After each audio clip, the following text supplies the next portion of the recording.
बहुत समय पहले श्रीचंद्रनगर में राजा तारपीड़ का एक बुद्धिमान मंत्री था सुमित्र। धर्म में गहरी आस्था, सामायिक प्रतिक्रमण, पोष्ट, ये सब उसकी दिनचर्या का हिस्सा थे।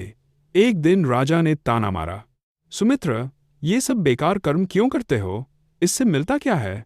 सुमित्र ने शांत स्वर में कहा, राजन, शुभ कर्म ही जीवन की रक्षा करते हैं, कभी न कभी किसी न किसी रूप में। कुछ समय बाद चतुर्दशी की रात आई। सुमित्र उपवास पर थे और उन्होंने व्रत लिया कि सूर्योदय तक घर से बाहर नहीं निकलेंगे। वह प्रतिक्रमण में बैठे ही थे कि राजा का दूत आया। राजा अभी बुला रहे हैं।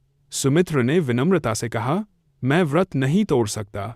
राजा ने दूसरा संदेश भेजा, अभी आओ नहीं तो पद छोड़ दो। सुमित्र ने अपनी मुहर दूत को दे दी, राजा को दे देना, मैं आज नहीं आ सकता। लेकिन रास्ते में दूत की हत्या हो गई। खबर मिलते ही राजा तलवार लेकर दौड़ा। उसे लगा सुमित्र ने ही दूत को मरवाया है। रास्ते में उसने दूत को मृत देखा और उसके आसपास खड़े थे कुछ हथियारबंद लोग। राजा गर्जा, इस आदमी को क्यों मारा?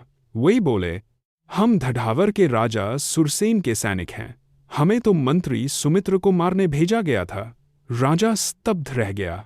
उसके मन में एक ही बात गूंज रही थी, अच्छा हुआ सुमित्र व्रत में थे, उनका धर्म ही उनकी ढाल बन गया। राजा का क्रोध पिघल गया।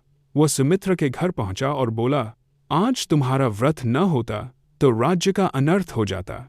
मैं तुम्हें पुनः मंत्री पद पर नियुक्त करता हूं और क्षमा चाहता हूं। इस घटना ने राजा का जीवन बदल दिया।